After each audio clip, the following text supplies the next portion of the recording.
In today's video, I'm going to show you guys how you can download the ESPN Unlimited app on your Roku device. Okay, first thing that you're going to want to do is grab your remote control here, and we are already on the home screen.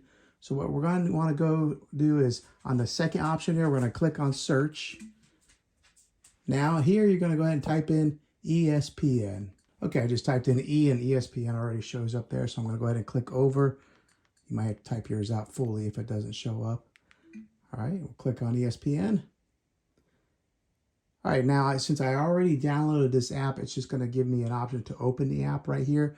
But if you have not downloaded it, then that's where you would click on install. So we'll go ahead and click on open. And after you downloaded it, you'll also click on open, and it'll take you here to the home screen. Okay, and then here it is, the ESPN Unlimited app. So easy peasy way on how to install this on your Roku device. Hopefully this video was helpful. If it was, go ahead and click a thumbs up on it. Go ahead and subscribe to my channel. I make tech videos all the time. I'd love to have you back in the next one. Take care.